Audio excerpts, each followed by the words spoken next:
folks, it's Sunday night, and there's half a dozen here for your listening delight. It's Colin Baker's turn in the TARDIS, where we have a sequel to the Heliax Rift, followed by Peter Davison's outing. What do we think about this tale? You're about to find out. Will it be a delight? Well, before you find out, let's find out who was here this evening.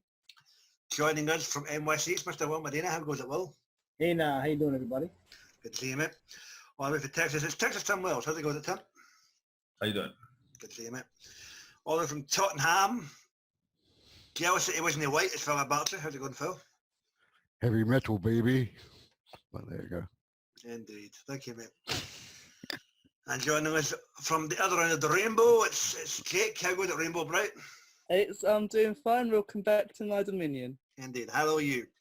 And for the first time in a while, it's always good to have him whenever he can attend. Kieran, how are you, buddy? I'm fine, thank you. Greetings, everyone. Good to see you, mate. Always good to have an Arsenal fan on board. So, Out of the Cybermen. Somewhat of a misleading title until you get to like part 3 as to why the story is called Out of the Cybermen. And you subsequently find out because the human race has an hour to submit to the will of a Cyberman based on the fact that they are withholding the Earth's water supply. Interesting concept. We have Colin Baker receiving a beacon call from the unit team from Peter Davison's latest outing of Colonel Price and Daniel Hopkins and co. And we have essentially what is a invasion story from above. What did we think of this tale? You're about to find out. Opening thoughts, guys. Let's begin with what's the matter, Phil? It's all right, nothing. Just got a tickle. Okay, yeah. Anyway, Tim, opening thoughts, mate. Out of a Cyberman, Colin Baker. I thought it was good. I thought it was a good story. It had a very good cast in it too. The guest cast was were some pretty well-defined characters for once. It all goes along pretty well. It ends kind of tragically in one way or another, but Yep. I have to say I don't really appreciate what they did with Daniel's character, making him such a traitor. I'd agree with that. Yeah. Obviously, it's a setup for the next story where he's going to redeem himself somehow. But I mean, when you go that far, I mean, I think he should be taken out and shot. To be honest, that's treason. So Yeah. So or hanged, whichever. But otherwise, yeah, it's a good story. It's it had some surprises in it. One thing I think they should do though is hide the fact that it's a Cyberman story. If they're gonna pretend like they're not involved till the end of episode 1, so it's a cliffhanger. They should try and hide it from the audience. So you go, oh shit, it's the Cyberman, which you never can do because they put them on the cover and they name it after the Cyberman. Yeah. So, you know, I know for marketing reasons, they have to advertise that the Cyberman is on there so people will buy it. But I mean, it would be nice if it was a surprise every now and then. You know what? I would completely agree with that. They've never been able to do that until since I've shot part 1 on it. Yeah, so yeah. They've never been able to do that. It was nice the fact that you knew it was a Cyberman story, but I think what gave it the oomph this time was the fact you had the return of David Banks and Terence. What was the other fellow's name? Yeah, David Banks is psychic, and maybe somebody can chime in with the fellow's name. But Kieran, you happen to know the guy's name? Opening thoughts? It was Mark Hardy. Mark Hardy, thank you, buddy. Yep, continue. Yeah. Hour of the Cybermen is exceptional. I thought it was the best story from the 2018 main range, and in all honesty, it's one of the best Cybermen story in recent time. I mean, that's how much I really enjoyed this adventure. There's a lot of elements that make this such a good story. The script and directing is magnificent. Andrew Smith and Jamie Robertson combined to produce a really compelling story. The story works very well as part of the unit trilogy, but I think it also works very well as a standalone story. You don't really need too much knowledge of the characters prior to this story because Andrew Smith does a good job, I think, at keeping you up to date with the prior events. The best part of this adventure is obviously the return of the 80s Cybermen. I've always enjoyed this version of the Cybermen, and to actually bring back the original actors who played the Cyber Leader and the Cyber Lieutenant in the original TV show was a really good move from Big Finnish productions. Full credit must go to full credit must go towards David Banks and Mark Hardy, because both men provide a really powerful and dynamic performance. I can't wait to hear both of them again in Conversion, I think it is, in November. Colin Baker Oh, that's a is... spoiler alert. Yeah. Is that a Colin Baker story again? no, that's a Fifth Doctor story. Oh, Peter Davison. Okay. Yeah. Okay. Yeah. Colin Baker is really astonishing in the story. He's exceptional in pretty much all the stories he features in, given flawless performances. And his story once again proves why he deserved some more time as the Doctor on television. I also really enjoy the supporting cast members, Russ Bain, Blake Harrison, Frogstone, Imogen Church, and Wayne Forrester all produce a solid performance. The sound design and score is tremendous. The production for the story is simply magnificent. An Hour of the Cybermen is a story I highly recommend. Wow. How the fuck do you follow that? I was going to say that. How do you follow that up? Thank you, Kieran. Always a pleasure to get your diagnosis of every story. Yeah. Wow. I'd agree with that. Well, what do you think? I'm going to agree with Ken. It's one of the best Doctor Who stories I heard in quite a while. And you got to give credit, because as we watch Doctor Who on television, the Sixth Doctor did not have any great stories. Maybe the Cybermen and Dalek one. But thanks to Big Finish, he's been one of the best audios I heard in quite a while. And this one stands out as one of the best ones. Yeah, you could say it's a loosely sequel to the Fifth Doctor story, but it just stands by itself, a story that does, in a way, unless you want to know how that character of Daniel was in the previous story, you don't really need to listen to it. But I was totally shocked. And yeah, you were saying earlier that, it was a little bit tiring of seeing the Cyberman title show up. But, that's how, Big Finish is going to serve the audience, because, we are listening to it. We're not watching it like that. So, that's why the title has to stand. But, yeah, I got to give credit for these 80s Cybermen voice actors coming in. They did a great job. I mean, yeah, time has passed, but it didn't stand out to them. I mean, they still sound the same as they did back then. And then this right here, seeing how Daniel changed from the previous story, and as we listen to the story, he is not being controlled by the Cybermen. Like, he was not injected by nanites or nothing like that. This was a decision he made by himself.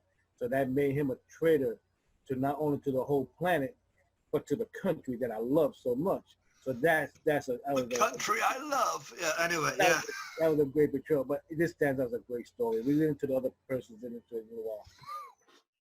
All right, thank you, Will. Sorry to interrupt you there, man. Jake, what do you reckon?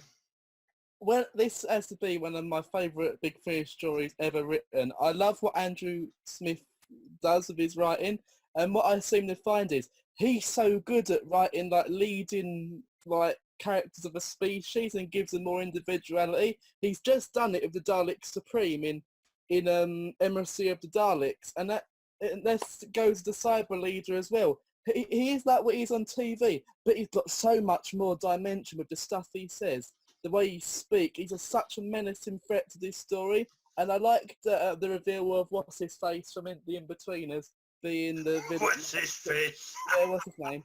Being like a double agent or whatever he was. That reminded me very much of yeah.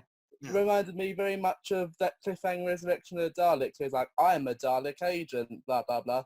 I also like the bit where they're marching towards the barn. I can't remember what part cliffhanger it was, but that was really tense. They're like, the Cybermen are here, they're coming, sort of thing. Part one, by the way, part one. Not like that, BA Philip. Anyway, but I did thoroughly enjoy it. Andrew Smith has been blowing it out the park the past couple of years and the stuff he's been doing. He's just amazing, and this is no exception. Well, not bad for somebody who didn't remember Jack shit. Well done, Jake. Philip, what do you reckon? Well, yeah. Well, everybody says, yeah, I'll concur with that. Also, the fact there's one thing that nags me. You know, the female alien girl, when we first come across her. Yeah. When we first come across her, she's obviously been half cyberized. I'm wondering why the Sixth Doctor didn't recognize the technology that's been put on her. Well, not straight off the bat though. He did. He took one look at him and went, "You've been half converted by a Cyberman." Oh, okay, fair enough. I must have missed that bit then. But also then, I did like the fact of the plan of the water thing was a bit much for the Cybermen. But I did have like how they tortured that what do you call it, that soldier. They said drink the water, blah blah blah, and they used that device to show what the water can Colonel what do you call Price. it? Yeah. What they did with Colonel Price, that was good. And the trick that they did, they thought that when they thought that one of him and something else was killed off, and they didn't think it was Brett Harrison's character. And then it's only after the fact that the doctor realized that Brett is not what he appears to be. I call him Brett because that's his name. But Yeah, Daniel. Character name is Daniel. Daniel Yeah. Hopkins. He knows Daniel Hopkins. the but it's a weird kind of thing that he quite willingly wants to become a fully well, it's a prime example of if you're driven to the point of grief so much, you want emotions to fucking disappear. That was the case with this character. He lost his family in a house fire, and whoopie-doo.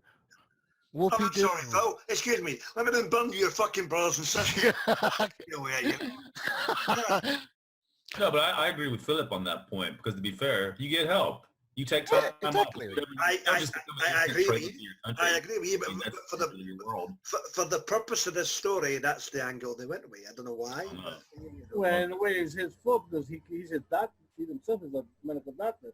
He should realize that that's such a tragedy. He should seek some help. Mm-hmm. I mean, we know from listening to this that some years has passed since that tragedy happened. If they truly want to redeem his character in the next story, they'll have to somehow show that it wasn't really his way of thinking. That's the only thing they can do. I agree with that. Yeah, because to be fair, otherwise I have no sympathy for him. He went way too far. Yep. Yeah.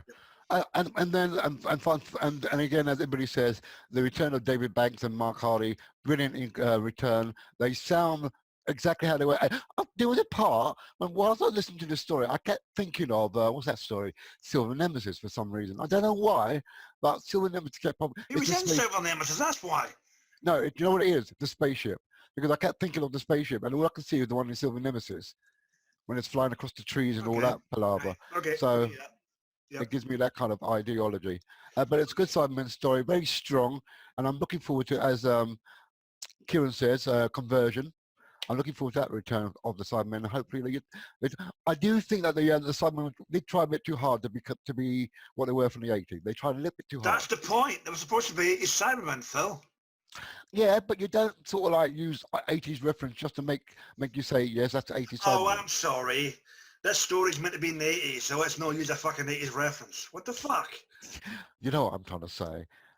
I mean, you can stretch your envelope a little bit with them, which they did to a certain level. That's what I said to the cast of Stranger Things. Can we make this mid-90s? I mean, fucking hell. Jesus. All right. It's a good story, though. It's solid, and I do like it. Okay. All right. For me, I love this. Colin Baker, which is a bombastic self, as always, without being too overbolden and brash. It was good to hear David Banks back.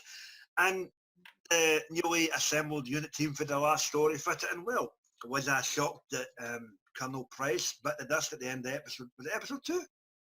Yeah, I think it was episode 2. Yeah, I was somewhat shocked. I thought he would at least last to the end of the story. And as Tim alluded to, Daniel Hopkins, if he's going to redeem himself, it's going to have to be something pretty drastic because the fact that he lost his family and he was dealing with grief in this story, he was a bit of a prick. So there you go. We'll see what happens with Dr. Elizabeth Klein and the rest of the unit team when we get to the next story in 2 weeks' time. And with that, guys, any adventure characters that stand out for you within this tale? Kieran, anything stand out, buddy? I would have to agree what you said about the ending of part 2. I mean, that is my favourite moment. Hopkins, like, when you find out he's actually secret agent for the Cybermen, I thought that was a very unexpected twist. And when that cyber leader mysteriously, I think it's the cyber leader when he mysteriously enters the room. It was, yeah, it was David Banks, yep. Yeah, it's just really chilling. And that whole scene is beautifully played out. Yeah, that's my favourite moment. That was interesting. It was a complete flip because at the end of the previous story with Peter Davison, Colonel Price is a complete prick. Yes, he is. And by the time you get to this part 2, it's like, I'm beginning to like him a wee bit there. He's been cooperative. And it turns out he's a fucking red shirt. Oh dear. And the Daniel's the prick. Anyway, Philip, anything stand out? Just the fact that the Cybermen in the story, and just the fact that they just, I don't know, the whole thing stood out for me, really. That's what I'm saying. I can't think of any particular one incident because the whole story fits so well on its own. Okay, fair enough. We should point out that the fellow who played Colonel Price also played, what was his name? Lavin? The other red shirt who died at the exact same fucking time. So I hope I got a double check that day. You mean Cal? Cal, sorry, Cal. Yeah. There we go. Yeah, same person. It was Ross Bain. Yeah, Ross Bain. Yep. He got a double assassination in the space of 10 seconds. So I hope I get a good lunch that day. Well, 100% it. Well, of course, Reva spoke up because she was able to use her cybernetic arm and kill one of the Cybermen by pulling a pipe. Oh yeah, that was good. Frog Stone, which by the way was reference to a name she was given as a child. That isn't exactly her legit first name, but there we go. Yeah. And of course she slapped Daniel when they found out he's a traitor, so that was a good slap. Yeah. And it was what stood out was the doctor was, instead of him trying to change the satellite, he made it that it shot at all the cyber ships that was hitting. That idea that stood out. I wasn't expecting something like that. I thought he had it that it was gonna blow up, but to them that destroyed every cyber ship that was great. And of course the commander telling the cyber leader, we have boom. We have there we go. So that's great. Do we know in what part of the Doctor's timeline this takes place? Because he's got no companions with him, per se. Okay. You could fit that in anyway. You could fit that in before the Evelyn. It's right before he meets Evelyn. It can be before Evelyn or after Charlie. Oh, hang on, wait a minute. They've confirmed that's before Evelyn? Well, that one site does. That's where they put it. Okay. Okay. Not 100% correct, but I'm just saying that's where they put it. That's right. Timbo? No, there's another thing. Sorry. At the end, he's taking Reva home. You can have a story too that. That's what I was gonna say. I think that Reva, she grew on me. At first, I didn't care much for her character, but then as the story went on, I started to like her. And I think that it's interesting that she leaves with him, and it'd be cool if they actually went forward with that and had her stay with him for another couple of stories at least.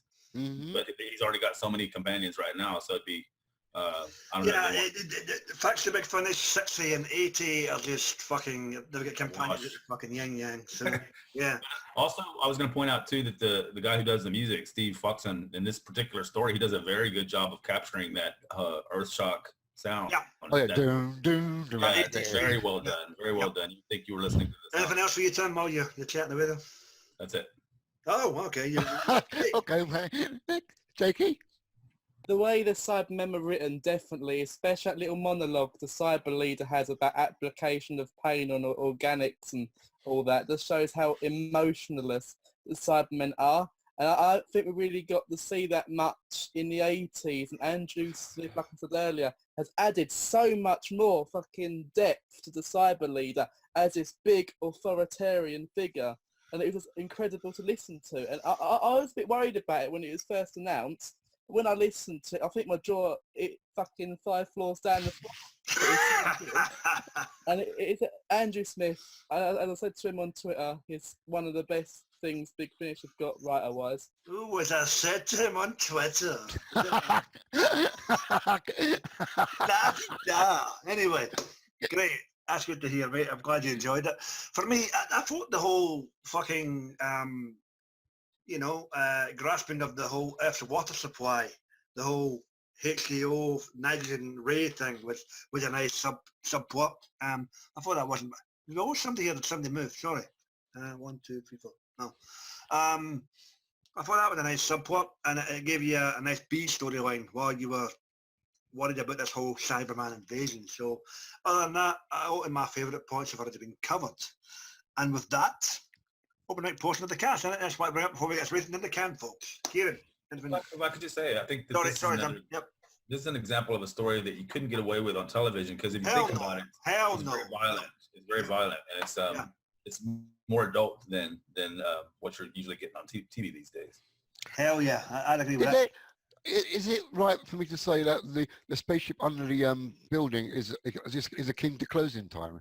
Because there was a spaceship under the shopping mall, You could say that, yeah. You could say that.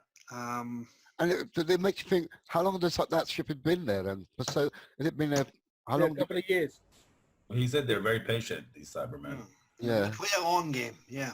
Well, when if I stand it for you?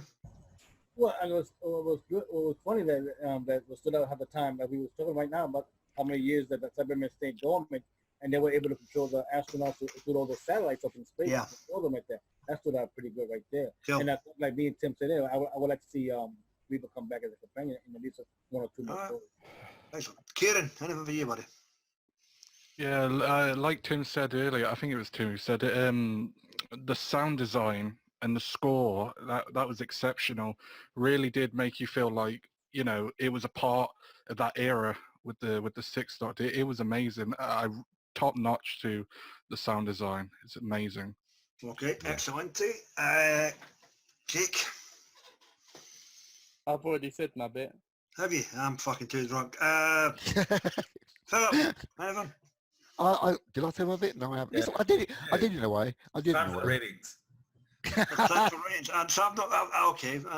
And just to mention about what we're doing next time. Indeed, yes. Okay, thank you, Tim. Okay, me being drunk all day, it's that time again, Will. FYI, if your girlfriend's a squirter but it smells, that means she's a skunk. Oh. Thank you, mate. I've missed those. It's that time again. Colin Baker, Hour of a Cyberman. Guest starring David Banks back as the cyber leader. And Mark Hardy, remember? Yeah, we know, Philip. Okay, what do you get out of 10, Phil? Oh, me? I give this a solid 10 out of 10 because, it's about time we had a proper Cyberman story with the decent Cybermen of the years. So Oh, thank yeah, you very never much. mind those fucking Iron Man pieces of shit that are with that, Yeah, okay. So yeah, 10. Jake, what's the you, mate? I'm going to agree with my friend Philip and also say 10. Holy fuck, this could be dangerous. Well, what's another from my see, mate? I'm gonna agree with the two fairies and give it a 10 out of 10. Holy fuck. Two fairies. Kieran, rebuttal? Yeah, 10 out of 10. Like I said, Our Cybermen is a very well written story. It's compelling, captivating, entertaining. It's just genuinely an outstanding story. So yeah, 10 out of 10 for me. Okay, before I take a trip to the dentist, Tim, what do you say, mate? I'll give it a 1. Well, it is a great story, but I hate to break up this party. I'm going to give it a 9. You know what? I'm going to help you here, buddy, and I'll give it a 9 also. There's nothing wrong with the story. It's It just was great. It's just not Yeah. quite 10-ish. Yeah, exactly. I concur with that. It's 9 for me as well. Not that I'm backing out my buddy there for Texas. It's just the fact that it takes a lot to get a 10 for me. And Android 80s Cybermen. This is nah. Daniel was a prick. You understand? Save your money. Daniel was a prick, and he doesn't deserve a 10. So yeah, No, but the reason why... but you'll find out the reason why in the next story, Phil. And consequence to that, it just leaves us to tell you what we'll be tackling next 2 weeks' time. Come back next week when we'll be doing Warlock's Cross, the continuing adventures of Daniel Hopkins. Yes. And we'll see you there, ladies and gentlemen. Exactly. Treachery. Yes, he actually remembered one. Daniel Hopkins will be back, and so will be Dr. Elizabeth Klein. Oh, is it cool? Sylvester McCoy, 7th Doctor, and we will complete this new unit trilogy. So we look forward to that. Please check out our buddies in the wonderful work of the world of the YouTube. You've got the guys and dolls assembled. You've got Dr. Freedom, his news broadcast, and his Amiga files. Like, share, comment, subscribe, thumbs up, thumbs down. You've got our buddies on the wonderful work of the world of the internet. You've got Mike Shannon, Johnny Blues, Sammy Carter, whenever they're online. And with that, it's Sunday. It's time to go and have a beer. And unlike 2 of us in here, we ain't queer. So, Oi, I'm not... take care of yourself, folks, and each other. Yeah. And I'll see you in 2 weeks' time. Peace, guys, and via con Dios.